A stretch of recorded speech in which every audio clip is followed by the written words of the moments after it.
বাবু, একটু সাহায্য করবেন?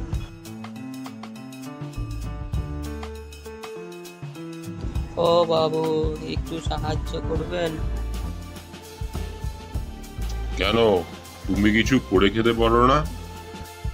পারি বাবু, কিন্তু কিছু করতে তো টাকার দরকার। কোথায় পাবো? তা কত টাকা হলে তুমি কিছু কাজ করতে পারবে? কম করেও 5,000 তো লাগেই। ঠিক আছে, কাল সকালে এখানেই আমি তোমাকে 5,000 টাকা দিয়ে যাব। বাবু, আপনি আমাকে চেনেন না, আর এতগুলো টাকা দিচ্ছেন? দেখো, আমার বিশ্বাস তুমি আমাকে নিরাশ করবে না। বাবু, আমি আপনার বিশ্বাসের মান রাখবো। তা তুমি কিসের কাজ করবে শুনি? এখন বলছি না, আপনি কাল সকালে সামনের মোড়ের গাছতলায় আসুন বাবু। ঠিক আছে, ঠিক আছে, আমি কাল সকালে আসব। এই নাও 5,000 টাকা, আর কাজ শুরু করো।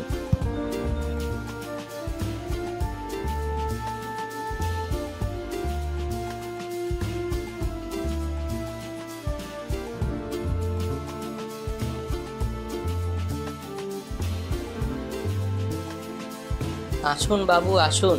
আপনার দেয়া টাকায় আমি এই চায়ের দোকান বানিয়েছি। বাহ বাহ, খুব ভালো করেছো। বাবু, আপনার জন্য একটু চা আনি।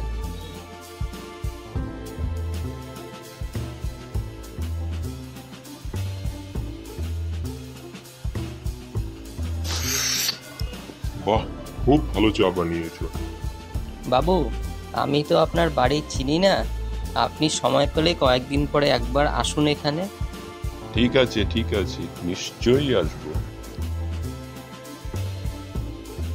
বাবু, ঈশ্বর আর আপনার কৃপায় আমার দোকান এখন খুব ভালো চলছে।